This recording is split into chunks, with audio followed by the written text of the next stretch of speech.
Bienvenue sur le podcast Paroles déclassifiées, l'occasion d'une rencontre exceptionnelle avec des dirigeants et des agents de la DGSI pour décrypter les menaces envers les intérêts fondamentaux de la nation et de la sécurité nationale, les défis et les réponses apportées par la direction. Ce nouveau rendez-vous porte sur la menace terroriste depuis 2014 et les réponses que justement la DGSI a pu apporter. Pour cela, nous avons réuni 3 experts. Vous le savez, les agents des services de renseignement bénéficient d'une protection de leur identité. Donc, vous ne connaîtrez pas leur nom. Autour de ce micro se trouvent donc 3 personnes. Le numéro 1 de l'antiterrorisme à la DGSI. Vous dirigez une structure en charge de la lutte contre le terrorisme et les extrémismes violents. Bonjour. Bonjour madame, bonjour à tous. Le chef adjoint de l'unité de concours à la lutte antiterroriste de la DGSI, mieux connu sous le nom de Luc Latz. Bonjour. Bonjour à vous. Et l'adjointe de la chef de mission Jeux Olympiques et Paralympiques de la DGSI qui a été créée en 2022. Bonjour. Bonjour.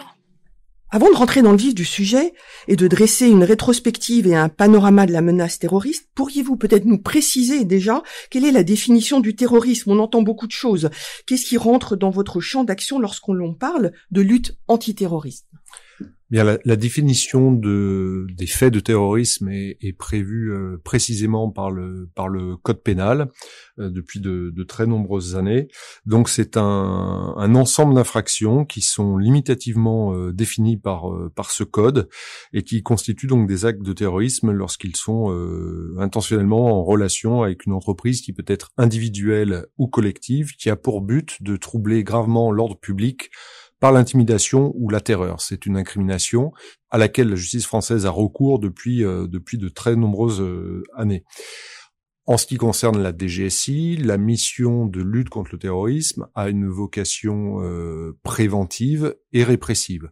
Préventive parce que c'est le travail de la branche renseignement de la DGSI qui est de détecter des individus porteurs de projets, de menaces de projets d'attentats, de rassembler des éléments de preuve, de connaître précisément les contours du projet et de les faire neutraliser préventivement, essentiellement par la voie judiciaire. Donc une enquête est sollicitée auprès du parquet national antiterroriste. S'il s'en saisit et qu'il délivre une enquête, c'est donc la branche judiciaire, cette fois-ci, de la DGSI qui prend le relais et qui démarre des investigations judiciaires. Je parlais de neutralisation essentiellement judiciaire parce qu'il peut arriver que une personne représente un risque de trouble grave à l'ordre public sans qu'on ait pour autant acquis la certitude que cette personne souhaitait commettre un attentat. Il peut donc être possible d'avoir recours à des entraves qu'on qualifie d'administratives, notamment si c'est un ressortissant étranger qui représente une menace grave pour l'ordre public. Le ministre de l'Intérieur peut prononcer un arrêté ministériel d'expulsion pour donc expulser cette personne qui ne tomberait pas sous le coup de la loi judiciaire. Alors, vous parlez de ressortissants étrangers, il y a également des ressortissants français, des jeunes, des moins jeunes. On a vu à travers ces dernières années qu'il y avait des profils diversifiés. La DGSI a été créée sous sa forme actuelle, en 2014. Je vous rappelle qu'elle fait suite à la DCRI, la Direction centrale du renseignement intérieur, qui était elle-même le fruit de la fusion entre les RG, les renseignements généraux, et la DST, la Direction de la surveillance du territoire. Alors que à ce moment-là, 2014, c'est une période où il y a déjà de nombreux départs hors du territoire national pour rejoindre l'État islamique, Daesh, donc sur la zone syro-irakienne. Comment pouvez-vous caractériser cette menace de l'époque, en 2014, lorsqu'on arrive au moment de la création de la DGSI? Les services de renseignement français ont eu affaire depuis de très nombreuses années, même bien avant 2014 naturellement, à une menace terroriste protéiforme qui a souvent été inspirée par Al-Qaïda. Dans les années 90, la France a payé un lourd tribut sur son territoire au terrorisme algérien qui était porté à l'époque par le GIA. Et entre 1996 et 2012, notre pays a connu 16 années sans attentat. Pour autant, c'était une période très active sur cette thématique, puisque nous avons enregistré, plusieurs pays européens, mais notamment la France, des départs pour des filières djihadistes diverses et variées dans la décennie des années 90. On peut parler des filières bosniaques, des filières afghanes ou des filières tchétchènes. Néanmoins, le tournant contemporain de la lutte contre le terrorisme en France a été l'année 2012, à double titre. D'une part parce que Mohamed Merah a commis ses attentats à Montauban et Toulouse cette année-là, mais également parce que cette année 2012 marque le début de ce qu'on appelle communément les filières syro-irakiennes, qui se distinguent des filières que nous avons énumérées auparavant par leur volume, qui était assez inédit, puisqu'on a enregistré le départ du territoire français d'environ 1500 personnes, donc des Français ou des étrangers vivant en France, qui depuis l'année 2011, mais surtout 2012 et les années suivantes, ont commencé à quitter notre territoire pour rallier le théâtre syro-irakien, dans l'énorme majorité des cas, pour y porter les armes au sein de groupes ou d'organisations terroristes. Il y avait également des femmes qui partaient, des jeunes femmes. Nombre de femmes sont en effet parties, souvent pour suivre leur conjoint ou leur époux. Certaines d'entre elles pour rallier ce qu'elles considéraient comme être un Eldorado qui leur avait été vendu comme tel par la propagande des organisations terroristes. Alors, au cours de ces dernières années, depuis la création de la DGSI, puisqu'on est vraiment sur un flashback depuis 2014, il y a eu plusieurs stratégies nationales de lutte contre la radicalisation et le terrorisme qui ont été déployées par les gouvernements successifs. Pour vous, en termes de fonctionnement interne, de mode opératoire, qu'est-ce que ça vous a apporté? Qu'est-ce que ça vous a permis de faire? Les services travaillant dans la matière antiterroriste sont des services qui se connaissent, qui ont l'habitude de travailler ensemble et d'échanger depuis longtemps, qu'il s'agisse de services de renseignement ou de services judiciaires chargés de traiter sous l'autorité de la justice antiterroriste, donc de ce type de dossier. Lorsque vous parlez de services de renseignement, vous pensez auxquels? Alors, les services de la communauté française du renseignement, notamment, on peut penser aux plus connus d'entre eux, que sont la DGSI, la DGSE, mais également le renseignement territorial et la direction du renseignement de la préfecture de police de Paris pour l'essentiel. Donc ce sont des services qui se connaissent. La nouveauté, c'est que lorsque ces filières djihadistes, donc les filières syriennes depuis 2012, sont devenus véritablement un phénomène de masse, puisque si je fais référence aux filières antérieures, les filières bosniaques, afghanes ou tchétchènes, représentaient à chaque fois bien moins de 100 personnes. Donc là, avec 1500 départs, on se rend compte qu'on a changé de format, et donc devenant un phénomène de masse, il a été nécessaire d'adapter le dispositif étatique à cette nouvelle menace, à un phénomène de cette ampleur. Il était en effet essentiel de bien répartir les forces et les ressources des différents services et d'éviter notamment des conflits de compétences sur tel ou tel objectif, qu'il s'agisse d'un conflit négatif ou d'un conflit positif de compétences. Donc les services de l'État en charge de la lutte antiterroriste se sont mis en place en ordre de bataille pour faire face à ce phénomène, encore une fois inédit par son ampleur. Oui, alors dès 2014, le Centre national d'appel et de prévention de la radicalisation, le CNAPR, a été créé pour faire face aux défis des filières d'acheminement djihadistes, notamment vers la Syrie. Placé au sein de l'UCLAD, ce dispositif, cette plateforme téléphonique a une double dimension, sécuritaire et sociale. Elle recueille des appels, en provenance la plupart du temps des familles qui s'interrogent sur le changement de comportement de leur enfant, et vient délivrer des conseils pour identifier les marqueurs d'une radicalisation. En cas de demande, un entretien peut aussi être réalisé auprès de notre psychologue pour les accompagner et tenter de restaurer le dialogue lorsque celui-ci est rompu. Alors, dans la grande majorité des cas, le signalement se situe à un stade précoce de la trajectoire radicale et ne va pas justifier un suivi sécuritaire. Mais en revanche, systématiquement, une évaluation approfondie est entreprise par l'UCLAT, et lorsque une adhésion à la violence est constatée, alors les services compétents vont être saisis. Mais bien évidemment, tout signalement ne va pas aboutir à un fichage au sein du fameux FSPRT, le fichier de traitement des signalements pour la prévention de la radicalisation à caractère terroriste. Dans 9/10 des situations, à l'issue de l'évaluation, l'engagement d'un suivi sécuritaire, il n'est pas nécessaire. Pour autant, le signalement, il n'est pas vain. Il permet aux parents, aux proches, aux collègues, parfois aux employeurs, de bénéficier des clés de lecture, leur permettant d'identifier les éventuels mécanismes d'emprise qui sont à l'œuvre. Et comme on le répète souvent, en cas de doute, le CNAPR est à votre écoute. Alors ce CNAPR, ce sont des écoutants qui sont là. Il s'agit de quel profil ces écoutants? Ce sont des policiers, ce sont des travailleurs sociaux. Qu'est-ce qu'on retrouve? Alors ce sont uniquement des policiers très expérimentés qui, au terme d'une carrière, le plus souvent en police judiciaire, vont être désireux de prolonger leur activité pour pouvoir effectivement délivrer des conseils aux appelants et effectivement pouvoir orienter au mieux le suivi, éventuellement sécuritaire, voire psychologique si nécessaire. J'imagine que dans le contexte de 2014, lorsqu'il a été vraiment mis en place, où démarraient les départs sur zone syro-irakienne avec des très jeunes, on se le rappelle, ça a été très important pour vous justement d'avoir ce lien, cet échange entre une structure police et les familles.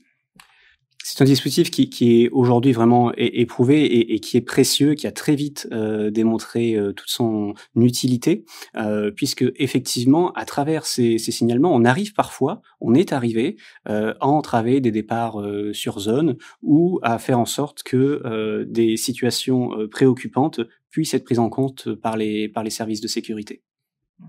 Dans les dispositifs qui ont été également mis en place depuis ces années 2012-2014, vous avez évoqué le FSPRT. Qu'est-ce que vous pouvez nous en dire? Comment ça fonctionne? En fait, le FSPRT qui a été créé en 2015, c'est un formidable outil de répartition de l'activité des services et qui permet à chacun, dans une logique de décloisonnement, de pouvoir travailler ensemble en pleine transparence et faire en sorte qu'effectivement, il n'y ait aucun conflit de compétences, qu'il soit positif ou négatif entre les services. On a tendance à mélanger fiche S, FSPRT. Alors, est-ce que toutes les fiches S sont sur le FSPRT? Quel est le lien entre les deux? Alors effectivement, ce sont deux choses assez distinctes. Une fiche S, comme son nom l'indique, est une fiche de surveillance.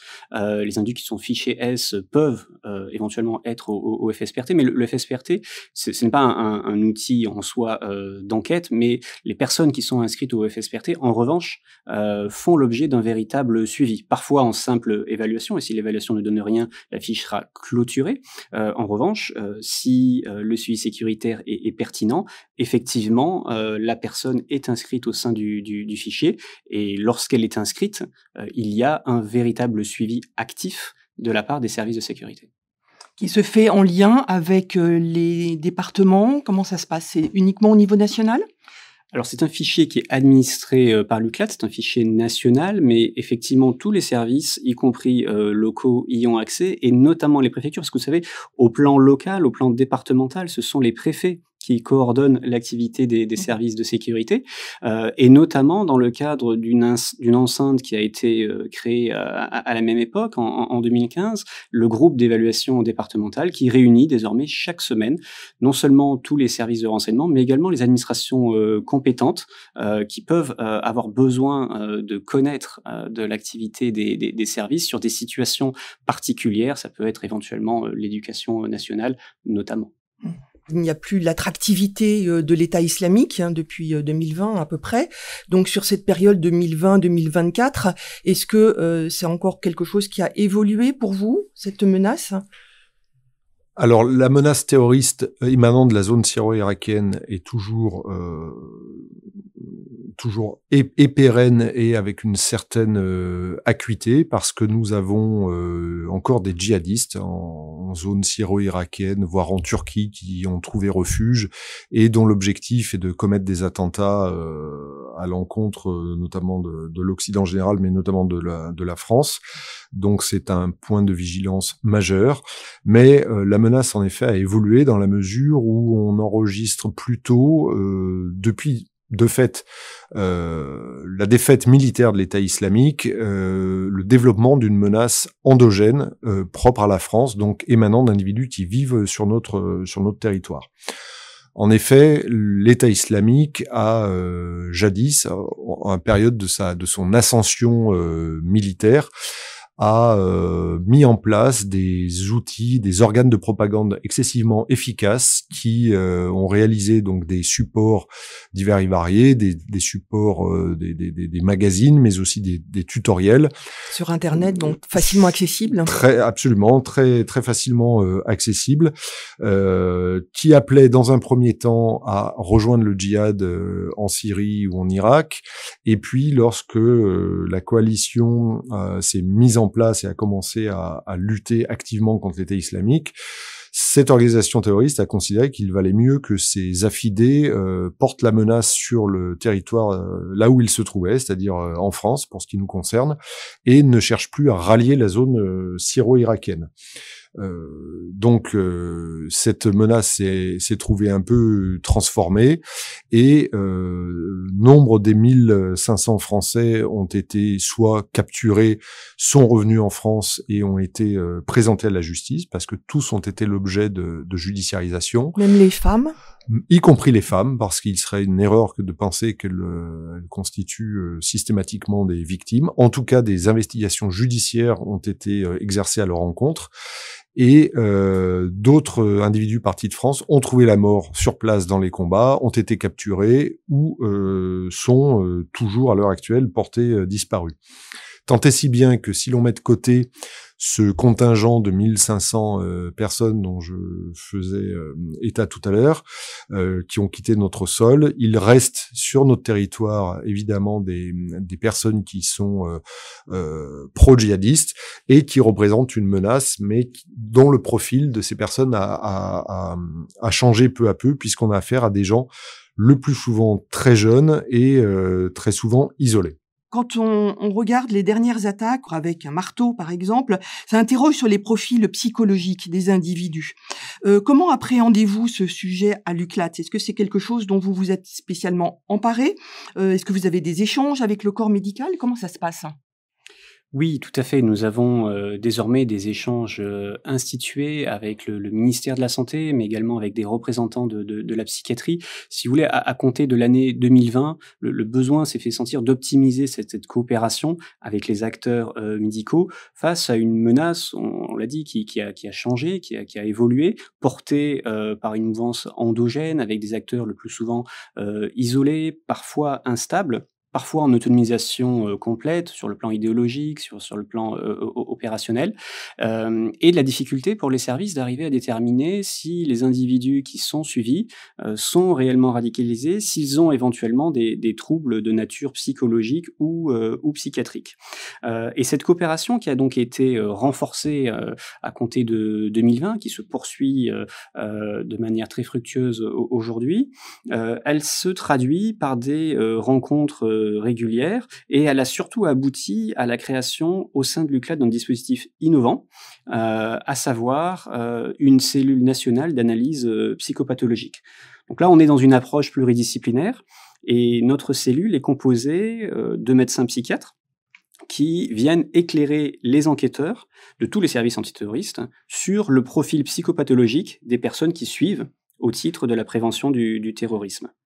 Et donc, à l'issue de sessions d'évaluation qui portent sur des dossiers d'investigation uniquement, il n'y a aucun accès au secret médical des personnes concernées. C'est très important, ça, justement, le respect du secret médical, c'est un élément clé, j'imagine, dans votre dialogue avec l'univers médical. Tout à fait, et il n'a jamais été question de vouloir accéder au dossier médical, mais on s'est rendu compte, grâce à cette coopération particulièrement fructueuse avec des représentants de la psychiatrie, qu'il était possible à distance, sur la base uniquement de dossiers d'investigation, de pouvoir émettre des hypothèses diagnostiques et partant de délivrer des recommandations aux enquêteurs en faveur soit du maintien d'un suivi sécuritaire, soit d'une prise en charge socio-sanitaire. Et l'intérêt, en fait, c'est d'arriver à déterminer est-ce qu'il y a une plus-value à une prise en charge sur le plan médical, sur le plan psychiatrique ou pas. Donc, ce que l'on essaye de faire, c'est de vraiment distinguer les personnes qui sont pleinement radicalisées, dont la radicalisation est convictionnelle, comme on dit, des personnes dont le comportement d'allure radicale n'est finalement que le symptôme d'un trouble psychotique ou les conséquences d'une véritable pathologie. Vous avez évoqué un certain nombre de services de renseignement. L'un d'entre eux, qui n'a pas été mentionné, mais concerne le renseignement pénitentiaire, qui s'est renforcé au cours de ces dernières années. Pourquoi? Comment travaillez-vous avec eux? Et quelle est la raison qui a amené justement cette organisation et ce renforcement du service pénitentiaire? Alors, la communauté française du renseignement est un dispositif interministériel et le SNRP, Service national de renseignement pénitentiaire, est une bonne illustration du côté interministériel puisque c'est un service de renseignement récemment créé qui dépend du ministère de la Justice. Les échanges entre ce service et la DGSI sont excessivement réguliers et témoignent d'un continuum entre le milieu ouvert et le milieu fermé puisque lorsque la justice condamne un individu pour des faits de terrorisme, celui-ci va en prison, mais son suivi ne s'arrête pas là, puisque même en milieu carcéral, des projets en lien avec le terrorisme peuvent se faire jour. On peut notamment imaginer des attaques de surveillants, comme ça là c'est déjà produit, en prison, des projets d'évasion. Là aussi, on a eu un cas, une tentative d'évasion par un détenu terroriste, ou des détenus qui mettraient à profit cette période de privation de liberté pour créer des projets d'attaques, d'actions violentes à l'issue de leur libération. Donc le travail de renseignement à leur rencontre ne s'arrête pas et il y a naturellement des échanges très réguliers entre le SNRP et la DGSI notamment. Comment la DGSI s'empare de ce sujet? Est-ce que l'UCLAT a un rôle à jouer justement à ce sujet-là? Oui, alors l'UCLAT coordonne depuis 2018 un dispositif d'anticipation et de coordination des sortants de prison qui avait donc été créé à l'époque pour faire face à un accroissement majeur des libérations de ces publics-là. Ces publics-là, ce sont les individus qui ont donc été condamnés pour des faits de terrorisme, mais également ceux qui ont été condamnés pour des faits de droit commun, mais qui sont malgré tout radicalisés. Et donc, on a un dispositif qui concerne donc uniquement le contentieux islamiste et qui a deux vocations principales. La première, s'assurer que chaque individu terroriste islamiste ou radicalisé, qu'il soit condamné ou prévenu, c'est-à-dire en détention provisoire, chaque individu puisse faire l'objet d'une évaluation en amont de sa libération et lors de son élargissement par un service de sécurité.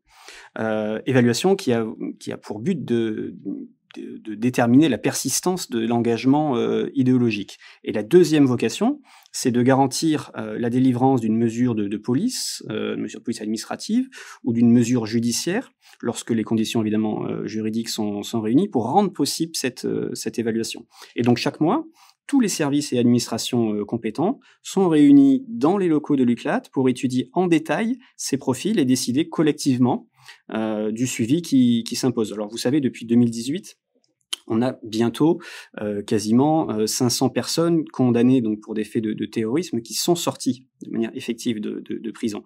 Et une proportion infime a de nouveau été impliquée dans des projets d'action terroriste, mais les 3/4 demeurent suivis par les services. Pourquoi ? Ce n'est pas une double peine, mais le maintien dans l'idéologie djihadiste est le plus souvent constaté. Et donc la poursuite de l'évaluation sécuritaire est indispensable pour déterminer la potentialité violente. Et c'est la même logique que pour la cellule qu'on évoquait tout à l'heure d'analyse psychopathologique. Il s'agit de sonder cette potentialité violente et mettre au jour d'éventuelles velléités de passage à l'acte. Pourquoi ? Bien sûr, pour tenter de les entraver le cas échéant. Vous avez évoqué la notion de mesure de police administrative. Est-ce que vous pouvez dire un mot à nos auditeurs sur le type de mesure que ça peut recouvrir ? Oui, alors la plus connue, c'est celle qu'on appelle la MICA, c'est-à-dire la mesure individuelle de contrôle qui va permettre d'imposer des obligations, voire de formuler des interdictions à l'encontre donc d'un individu qui peut présenter une menace de nature terroriste, ça s'apparente à un contrôle judiciaire, sauf qu'il ne s'agit pas donc d'une mesure judiciaire par définition. Donc la personne va devoir se rendre par exemple plusieurs fois dans un commissariat, une fois par jour par exemple, va avoir l'interdiction de rentrer en contact avec des individus qui sont radicalisés ou de se rendre à tel endroit.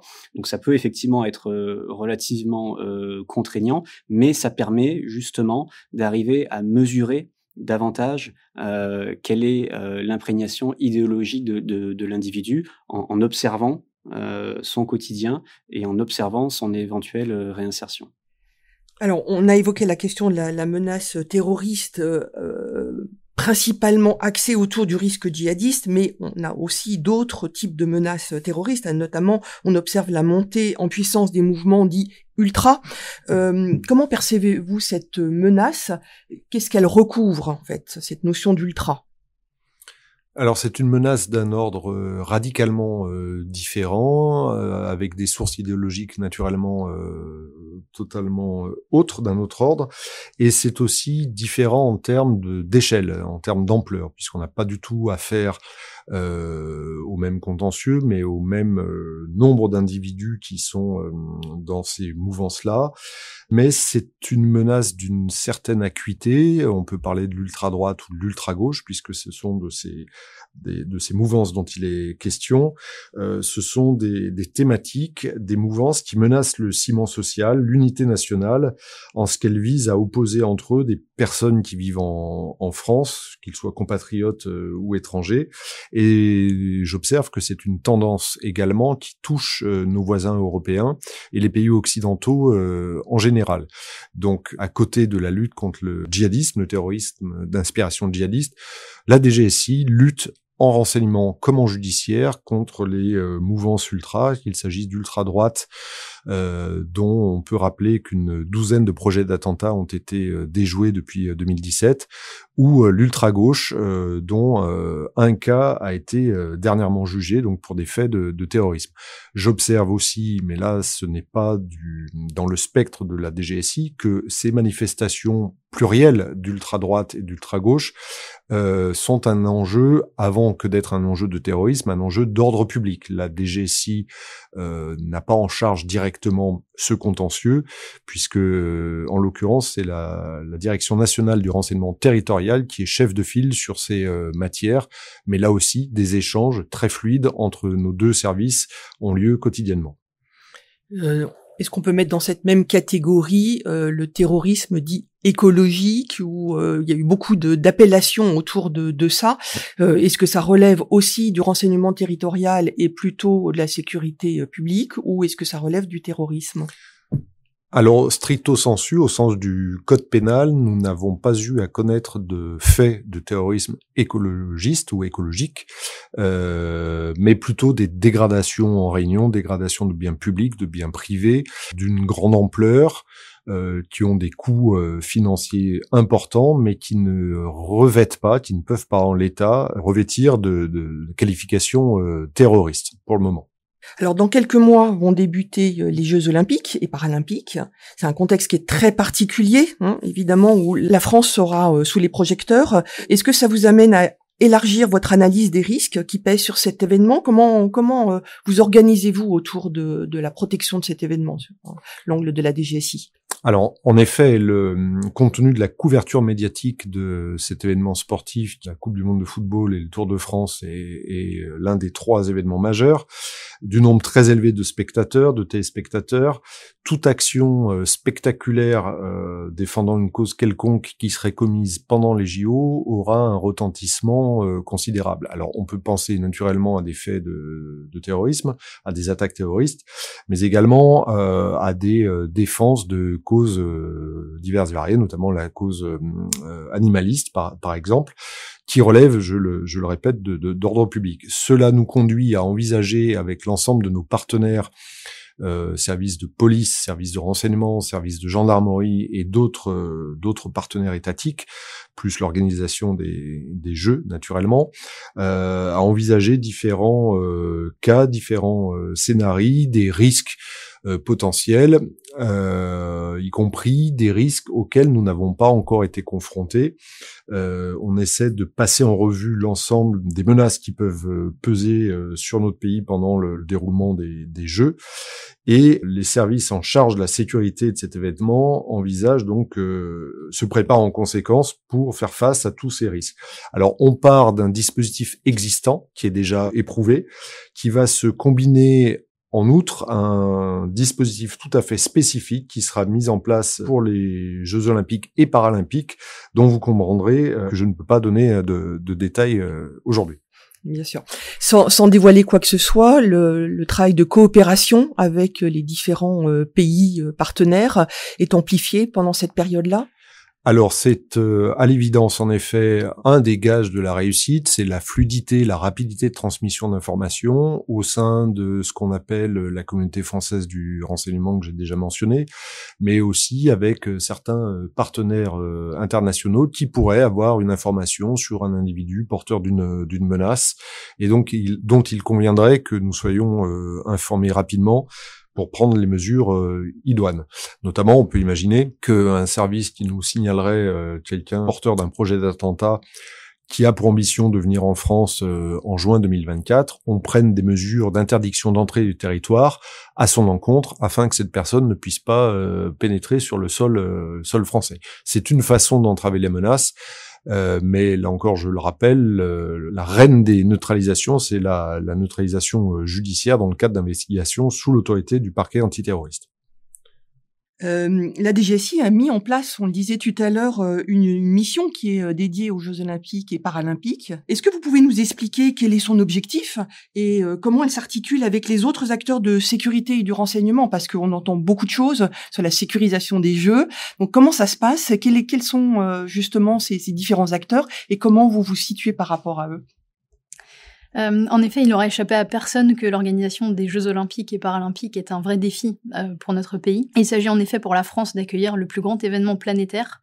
Des foules considérables seront rassemblées sur notre sol et l'exposition médiatique présentera une ampleur exceptionnelle. Il est évident que tous les ingrédients sont ici réunis pour que le moindre fait notable portant atteinte au bon déroulement des Jeux ait des répercussions durables sur l'image et sur la capacité d'influence de notre pays. Compte tenu du contexte de menaces exposé précédemment par mes collègues, il est clair que la DGSI, dans ce cadre, est pleinement mobilisée, comme d'ailleurs l'ensemble des services du ministère de l'Intérieur, pour permettre à cette grande fête populaire et sportive de se dérouler dans les meilleures conditions, sans incident sécuritaire majeur. Ça veut dire quoi, pleinement mobilisée ? Alors, ça veut dire que très tôt, la DGSI a mis en place, donc comme vous le disiez dès le début de l'année 2022, une équipe de pilotage dédiée. Il s'agit pour notre direction d'une démarche assez inédite. Concrètement, l'objectif de l'équipe JO est de garantir le plein potentiel opérationnel de la DGSI en amont et pendant les Jeux, évidemment, en s'assurant que les contraintes posées par leur tenue ont bien été anticipées et bien été prises en compte dans notre organisation interne. L'année 2022 et le premier trimestre 2023 ont été dédiés à un premier cycle de réflexion collective pour définir les principaux enjeux et les principaux défis posés par les Jeux, les objectifs à atteindre et les mesures adéquates à mettre en œuvre, évidemment. Et donc depuis septembre, pour la mission Jeux Olympiques et pour l'équipe des Jeux Olympiques, il s'agit maintenant d'assurer le suivi des différentes actions entreprises dans les mois précédents, d'assurer aussi leur bonne coordination dans le respect des délais impartis, mais également de rendre compte régulièrement aux autorités de la DGSI de l'avancée des travaux. Au niveau externe, maintenant, vous m'interrogez sur l'articulation avec les autres acteurs. L'équipe JO participe aux réunions ministérielles et interministérielles relatives à la préparation des Jeux. Ici, pour nous, l'objectif final est d'identifier les sujets qui peuvent impliquer la DGSI et de formaliser sur chacun d'entre eux, après évidemment la consultation des experts concernés au sein de la direction, une position claire qui soit validée par le directeur général. Tout cela pour nous amener en phase conduite, donc c'est-à-dire au moment de l'événement, à assurer, là proprement pour l'équipe Jeux Olympiques de la DGSI, assurer la circulation de l'information qui soit la plus rapide et la plus pertinente possible en interne, mais également vis-à-vis de l'extérieur, et d'autre part d'assurer un exposé quotidien du dispositif global à nos autorités. À beaucoup d'égards, ce qu'on peut dire, c'est que la DGSI vivra une période unique lors de cette année 2024. tant dans son mode de fonctionnement que dans la mobilisation inédite de l'ensemble des agents. Dès le début du mois de mai, et ça c'est vraiment à souligner, dès le début du mois de mai et jusqu'à mi-septembre, la direction se mettra en ordre de bataille avec d'importants aménagements du temps de travail et des congés, qui permettront une gestion des ressources humaines sur un temps long et un vrai engagement dans la durée, en vue de cet objectif ultime des Jeux. Merci, donc ce sera le mot de la fin. En tout cas, ces éclairages auront été très utiles, j'espère, pour l'ensemble de nos auditeurs sur la menace terroriste et les actions de lutte justement contre ce terrorisme qui sont menées par la DGSI et avec un contexte bien particulier qui est celui de 2024. Pour aller plus loin, rendez-vous sur le site internet de la DGSI, vous le connaissez certainement, dgsi.intérieur.gouv.fr. Vous y trouverez de nombreux articles, on l'a évoqué, que ce soit justement sur les sortants de prison, que ce soit sur les relations, on a parlé des groupes d'évaluation départementaux et bien d'autres, bien sûr, sur les JO. Et nous donnons rendez-vous le mois prochain pour faire un saut dans le temps et parler, par exemple, des métavers, de l'IA, et également plus largement comment la prospective trouve sa place dans le travail d'anticipation des menaces au sein de la DGSI.